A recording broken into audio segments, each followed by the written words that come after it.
Bueno, ante todo, buenos días. Sé que ya empieza a hacer ruido la panza porque nos arrimamos a la hora de querer irnos a comer.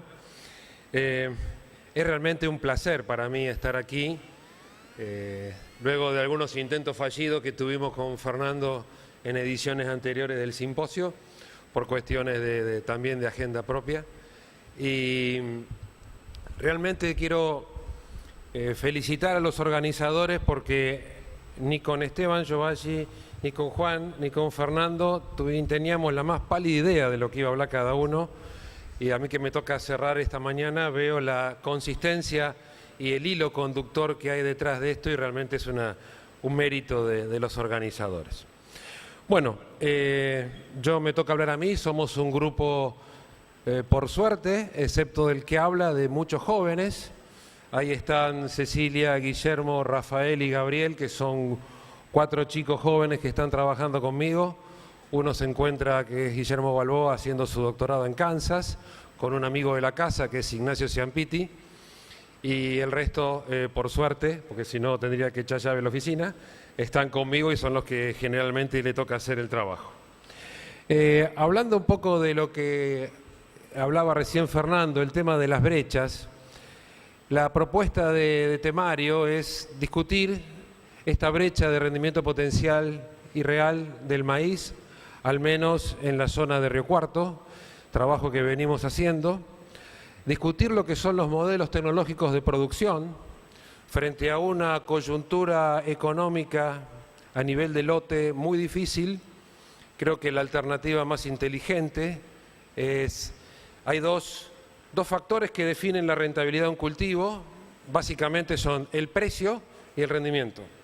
El precio de lo que vendemos y el rendimiento de lo que cosechamos. Fíjense que ningún economista va a hablar de los costos, porque precio y rendimiento definen el margen de ese cultivo. Sin embargo, frente a estos escenarios, lo que hicimos fue reducir costos. Y reduciendo costos, castigamos rendimiento.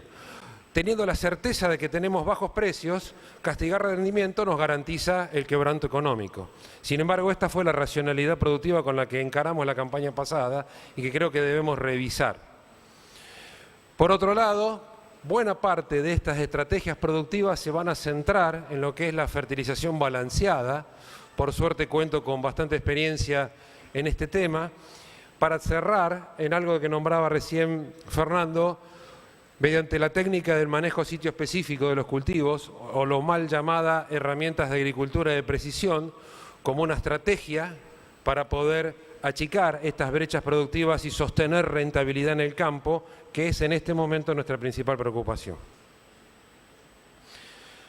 Lo que estamos viendo ahí ya es una foto bastante conocida del ensayo de rendimiento potencial que hicimos en la campaña 2010-2011, donde logramos cosechar el récord que hemos obtenido en nuestra zona, que fueron 22 toneladas de maíz por hectárea.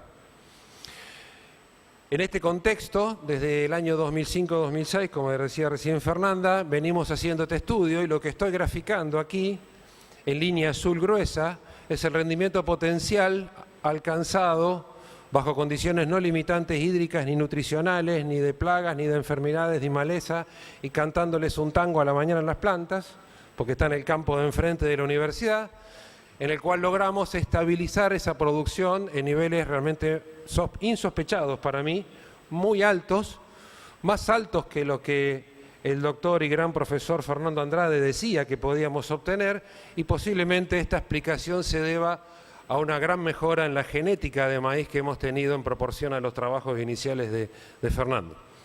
Y en líneas rojas, sobre todo la línea gruesa roja de abajo, está graficado de la misma forma que lo hizo Fernando recién, el rendimiento obtenido promedio por los productores del departamento de Río Cuarto para las mismas campañas agrícolas. Entonces tenemos el techo de la producción y la producción lograda. En términos de valores, estamos hablando que en promedio el rendimiento potencial fue de 18.600 kilos, y en promedio el rendimiento de todos los productores, lo que genera de riqueza para el país, fue de 5.790 kilos. Esto explica una brecha productiva sorprendentemente similar a la que mostraste vos por simulación. Esto es real, esto es medido, esto es cosechando las espigas. una brecha de 12,8 toneladas de maíz, lo cual está diciendo que tenemos mucho por hacer. En realidad esto es una gran oportunidad. Es cierto que alguien me va a decir, ¿por qué tomaste la media y no tomaste el rendimiento tuyo de secano de al lado? Porque en realidad ese rendimiento, por ejemplo, está suponiendo una rotación maíz-soja 50% de superficie, porque así manejamos el campo experimental de la universidad. Y no es la realidad que tienen los productores. La realidad que tienen los productores son los 5.788 kilos que en promedio los productores del departamento de Río Cuarto han construido en estas 9 campañas agrícolas. Y ellos han dejado de producir 12,8 toneladas en promedio de lo que se podría alcanzar. Ahora, como nuestra principal limitante productiva es el agua, esto está lindo expresarlo en términos de cómo usamos el agua. Y por lo tanto está bueno evaluarlo en términos de la eficiencia en el uso del agua, de kilos de maíz producido por milímetros de agua ofrecido al cultivo, sea por lluvia o por riego. En el caso del rendimiento potencial, fíjense de la misma analogía, estábamos hablando de en promedio 21 kilos de maíz por milímetro de agua ofrecido, mientras que lo obtenido por los productores del departamento de Río Cuarto fue de 9 kilos de maíz por milímetro de agua ofrecido. Y eso implica una brecha de 12 kilos de maíz por milímetro. O sea, análogamente a lo que había planteado Esteban Giovalli, hoy era más temprano, cuando hablaba de que no estábamos usando el agua que teníamos, esta es una prueba fidedigna, medida en términos de productividad, de cómo estamos desaprovechando el agua que llega. Y si desaprovechamos el agua y por lo tanto también desaprovechamos la luz y la temperatura, estamos perdiendo dinero. La discusión es que el campo es una empresa cuyo objetivo primordial es ganar dinero, pero que en ese proceso tiene que impactar con las mínimas externalidades posibles. Porque impactar con externalidades implica hacerle perder dinero a otro. Entonces, como Estado, lo que se tiene que regular es que la producción agropecuaria no genere externalidades indeseables.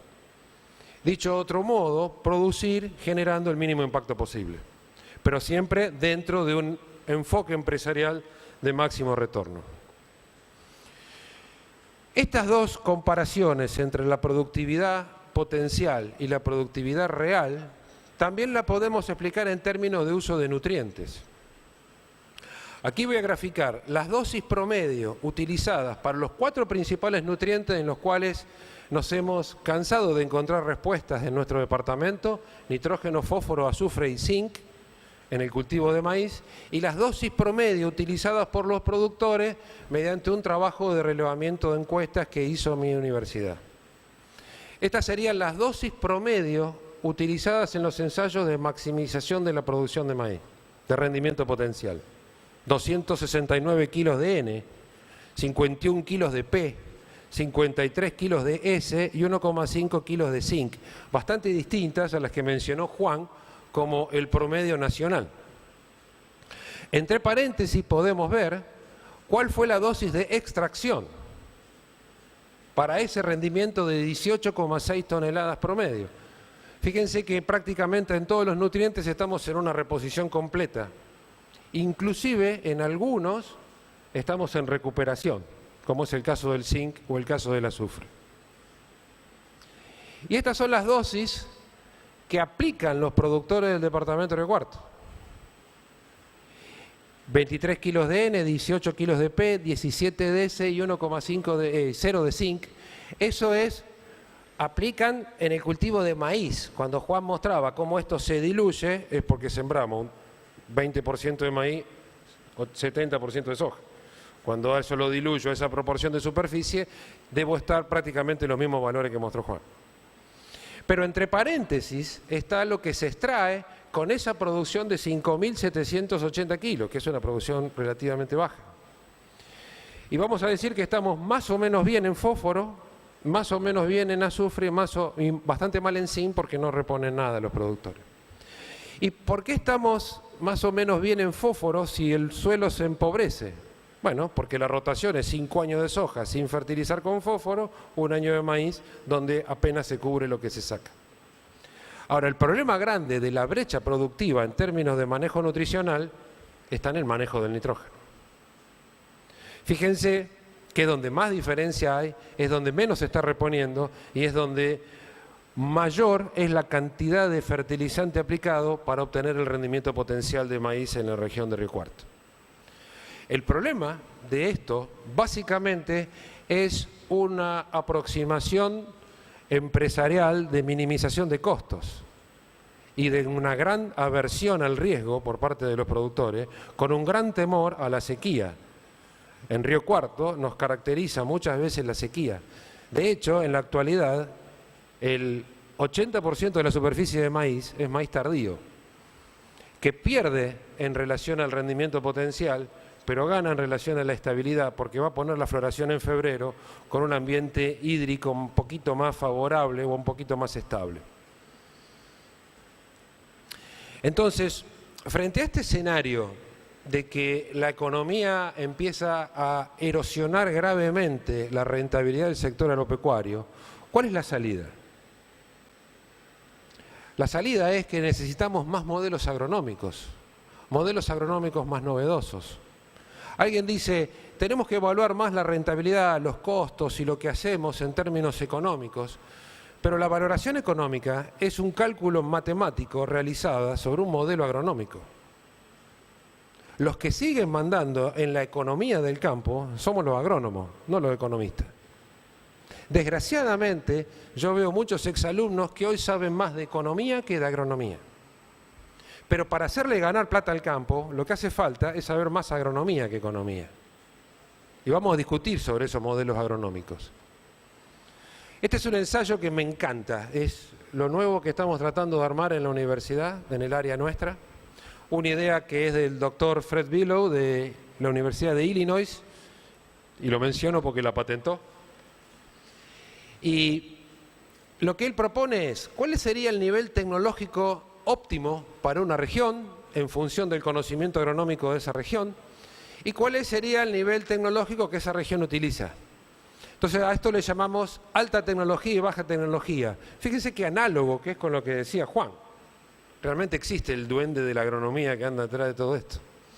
Entonces, estos niveles de alta tecnología para nuestra región fue, lo discutimos bastante en la oficina, poner 90.000 plantas de maíz en un maíz temprano, usar barrerrastrojos, usar curasemillas específicos, utilizar un arrancador con todos los nutrientes, refertilizar con una dosis adecuada de nitrógeno, utilizar fungicidas y utilizar una nueva fertilización con micronutrientes a nivel foliar.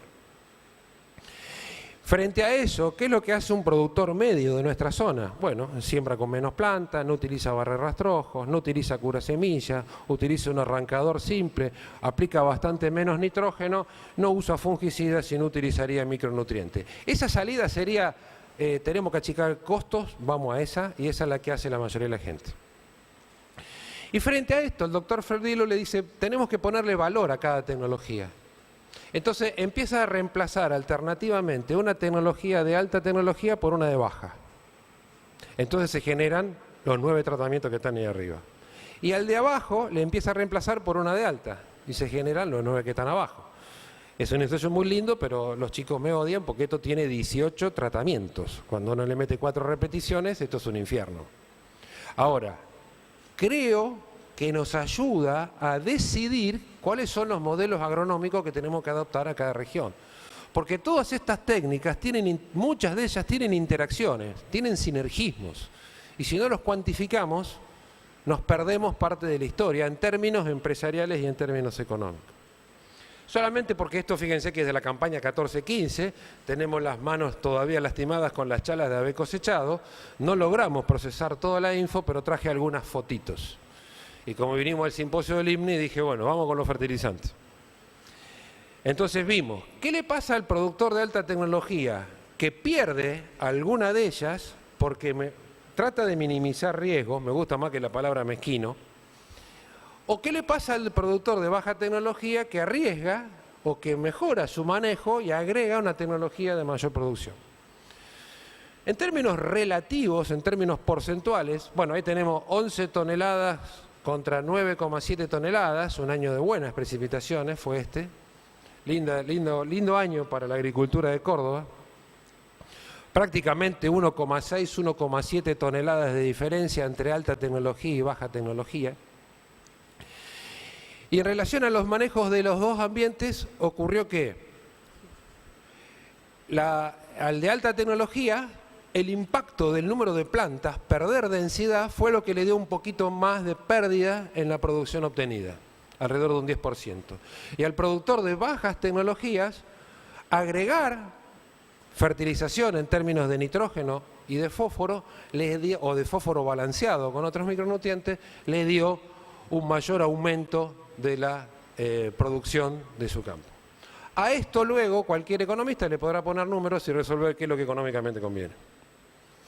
En términos de fertilización balanceada, esa foto, para quienes muchos la conocerán, está mostrando una deficiencia de uno de los micronutrientes más importantes en maíz, que es el zinc, habitual en nuestra zona. Aquí hay un ensayo de aplicación de fósforo sobre base, después fósforo con fertilización con nitrógeno, nitrógeno, azufre y zinc.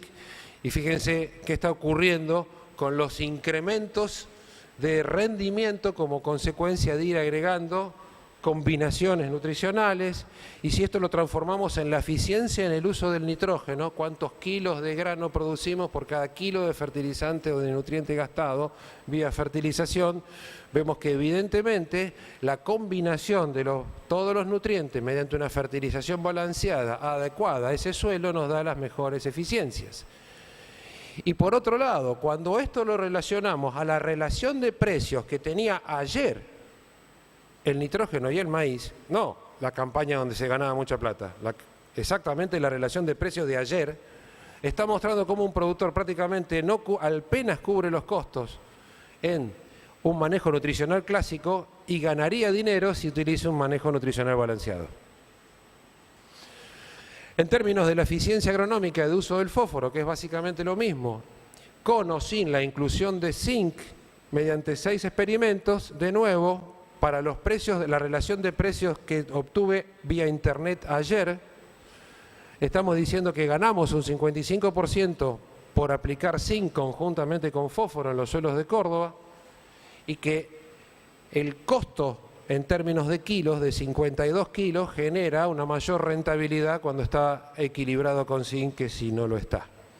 En términos de manejo de nitrógeno, lo que está ocurriendo es que si aplicamos nitrógeno sin considerar la nutrición con zinc, para la relación de precios de ayer, con un aumento del 50% en la eficiencia de uso del fertilizante, podríamos estar teniendo una fertilización con una leve o pequeña ganancia económica contra un quebranto económico por fertilizar con nitrógeno el maíz si no incluimos zinc en nuestra formulación. En términos de ajuste o de ganancias de las eficiencias agronómicas, sobre todo de uso del fósforo, y la inclusión o no del zinc en la formulación, obviamente esto depende mucho de los niveles de fósforo del suelo. A medida que estamos con suelos mejor provistos de fósforo, las ganancias por incorporar zinc van a ser mayores que si son pobres. En relación al manejo del nitrógeno, el otro enfoque importante es considerar esto. Todos los modelos, Fernanda mencionó que hicimos una patente de fertilización nitrogenada en maíz. Nada de eso se ajustó con los niveles de nutrientes en el suelo, al menos para las condiciones del sur de Córdoba. ¿Por qué? Porque la respuesta al nitrógeno en el sur de Córdoba es agua dependiente. Si hay agua hay producción, si hay producción me hace falta fertilizar. Básicamente esa es la idea. Entonces, entender esto es entender la productividad, como decía Fernando hace un rato, la productividad potencial de cada punto adentro del campo. Y manejar eso es manejar una densidad variable, fecha de siembra variable, genética variable, nutrición variable. Estamos intentando ir hacia ese camino porque creemos que es el más racionalmente conveniente. Por eso, en mi tesis doctoral, lo que evaluamos fue utilizar 18 experimentos de fertilización nitrogenada que había y agregamos, y en esos 18 experimentos se evaluó la relación entre la producción de maíz, la respuesta al nitrógeno y uno de los atributos que se asocia al relieve. Como todo el oeste de Córdoba es de relieve ondulado, es el relieve quien nos define la productividad. Y eso lo correlacionamos con 3 condiciones hídricas. ¿Qué pasa en años húmedos, en años normales y en años secos? Y lo que se observaron fueron estas funciones. De nuevo, modelos agronómicos de producción, donde en un año húmedo la respuesta al nitrógeno es alta y la interacción con un sitio que recibe agua es negativa. Esto quiere decir que en un año húmedo deberíamos poner más nitrógeno en las lomas y menos en los bajos. En un año seco la respuesta al nitrógeno es muy baja y la interacción con los sitios que reciben agua es positiva. Esto quiere decir que en los años secos no deberíamos fertilizar las lomas y poner una dosis mucho más baja en los bajos. Y en los años normales situaciones intermedias. Esto permite elaborar modelos de diagnóstico a nivel sitio específico del nitrógeno. El ajuste de este modelo fue del 86% entre el rendimiento simulado y el rendimiento observado a campo. Son modelos de una estadística bastante compleja que resulta aburridísimo contarles ahora. Y lo que es más interesante es lo que siguió haciendo Guillermo Balboa en su tesis de maestría que tuve el honor de dirigir, en la cual él tomó este modelo y lo evaluó con nueva experimentación a campo para verificar su nivel de desempeño. En esos mapas medios esotéricos de color gris estamos viendo las imágenes raster de lo que sería el índice topográfico compuesto, una relación entre la área de cuenca de cada píxel y la pendiente de esa cuenca.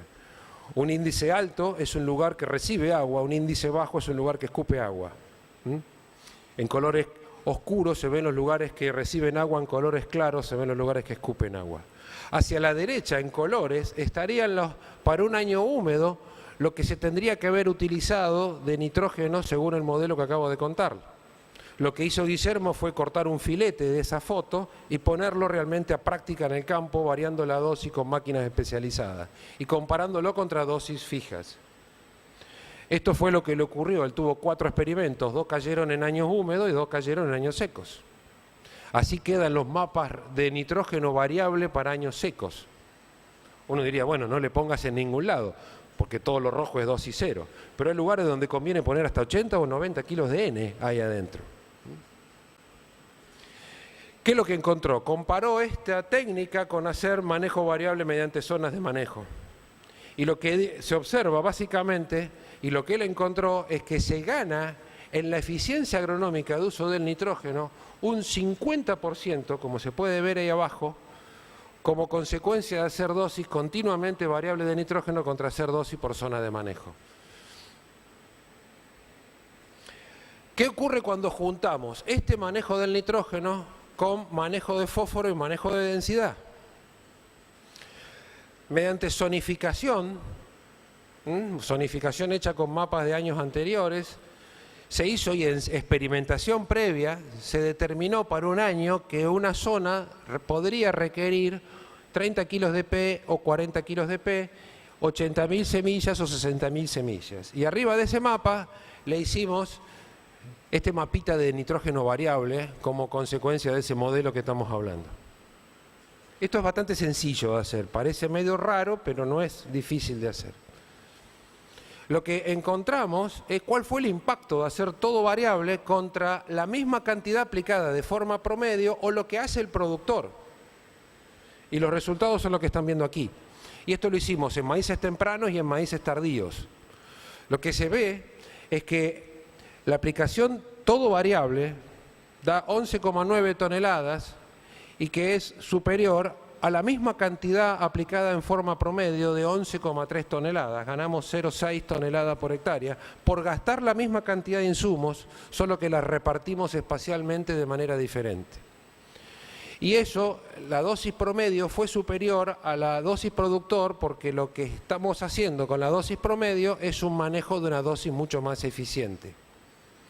En términos de la siembra tardía, no hubo efectos por hacer dosis variable, sí por mejorar la productividad mediante una dosis más eficiente. Existe un preconcepto muy equivocado. La siembra tardía lleva a disminuir la cantidad de fertilizantes. Es cierto, pero si parto que en la siembra temprana aplico una cantidad apropiada. Ahora, si parto que en la siembra temprana pongo el 30% de lo requerido, la siembra tardía seguramente va a demandar aumentar los fertilizantes, porque tendría que haberlos aumentado en la temprana. En términos de las eficiencias, de nuevo, ¿cómo manejamos las eficiencias de uso de los fertilizantes? Fíjense el gran impacto que tuvo aplicar todo el fósforo de manera variable. 33% de aumento en la eficiencia en la siembra temprana, 15% de aumento en la eficiencia en la siembra tardía. De nuevo, esta es la relación de precios al día de hoy. Para ganar plata deberíamos sembrar temprano el maíz y hacer aplicación variable de fósforo, al menos para ganarle plata a la fertilización. ¿Qué pasa con la eficiencia de uso del nitrógeno? También mejoramos en un 28% la eficiencia de uso del nitrógeno por aplicarlo todo variable, versus poner la misma cantidad fija en todo el lote, en siembra temprana, y un 11% en siembra tardía. Y este es el costo de la aplicación de nitrógeno a la relación de precios de ayer, que es una muy mala relación de precios. De nuevo, vamos a ver que vamos a ganar mucho más dinero sembrando temprano y aplicando nitrógeno variable. Como síntesis, en cada región, porque lo que estamos viendo es todo lo que hemos hecho nosotros en el departamento de Río Cuarto del sur de Córdoba, pero en cada región debemos entender cómo es el funcionamiento productivo, cuáles son las variables de síntesis que explican la respuesta en rendimiento y la respuesta a las técnicas de manejo. Debemos tener desarrollos tecnológicos innovadores. Es responsabilidad de los investigadores que estamos en las universidades y en INTA darles herramientas a los productores y darles la capacitación para manejar esas herramientas para que en los momentos de máxima adversidad tomen las decisiones más correctas, algo que es difícil de ver en la realidad. Y por último, como se puede ver, aún en épocas de gran crisis económicas existen alternativas de que son económica y técnicamente viables y, lo que es más interesante, en sintonía con lo que planteó Esteban, ambientalmente amigables. Para revisar y leer algo de todo lo que está aquí, pueden visitar la página Producción Vegetal UNRC del departamento al cual pertenezco. Muchas gracias.